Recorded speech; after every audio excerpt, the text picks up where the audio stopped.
In a world constantly broadcasting curated perfection, it's easy to feel like you're falling short. The highlight reels of others' lives, the endless metrics of success, the polished facades, they create a relentless pressure to measure up. This isn't just a fleeting thought. It's a deep-seated feeling of inadequacy, a quiet erosion of self-worth that can touch anyone, regardless of their achievements. We scroll, we compare, and we often find ourselves lost in a trap of never feeling good enough, always chasing a version of ourselves that isn't real. It's a silent battle fought in the privacy of our minds, but its consequences ripple through every aspect of our lives, from our relationships to our ambitions. Meet Liam. In his early 40s, he had built a respectable career and a comfortable life. Yet, a persistent whisper of inadequacy followed him. He'd compare his achievements to former classmates, his lifestyle to influencers online, his quiet moments to the vibrant social lives he saw advertised. Every promotion felt like a temporary win, quickly overshadowed by someone else's next big leap. Every personal success felt diminished by the perceived perfection of others. This constant comparison was a thief of joy, stealing his contentment and replacing it with a gnawing sense of not enough. He tried to compensate by working harder, by seeking external validation, by trying to fit into molds that weren't his own. But the harder he tried, the more exhausted and hollow he felt. The feeling of being fundamentally less than became a heavy cloak, stifling his authentic self and making genuine connection feel impossible. He longed for a peace he couldn't grasp, a sense of worth that didn't depend on external metrics. One quiet evening, feeling the familiar pang of inadequacy after another day of relentless comparison, Liam found himself drawn to an old book his grandmother had given him, a Bible. He wasn't looking for answers, just a distraction. As he randomly opened it, his eyes fell upon words that seemed to leap from the page, cutting through the noise in his mind.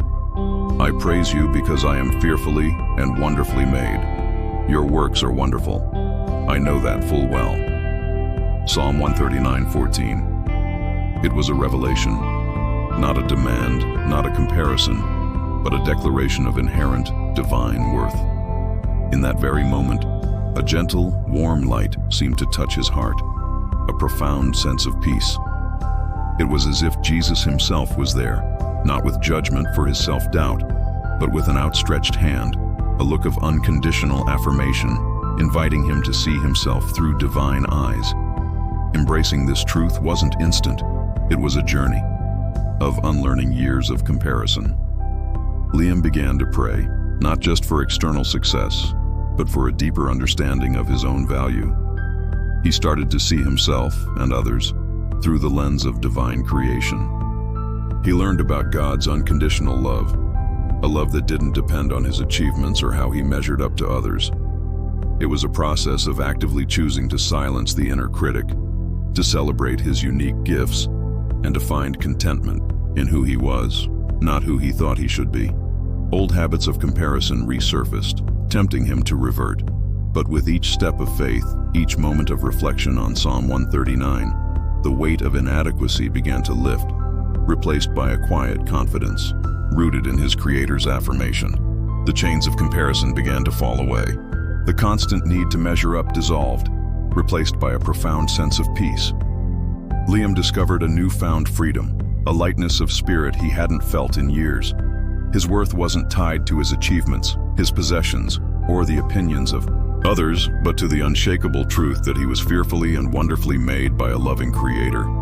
This peace wasn't just an absence of anxiety, but a positive, vibrant presence, a quiet confidence rooted deeply in God's unwavering grace. He could finally look at his unique journey, his strengths, and even his imperfections, not as flaws, but as integral parts of the masterpiece he was designed to be.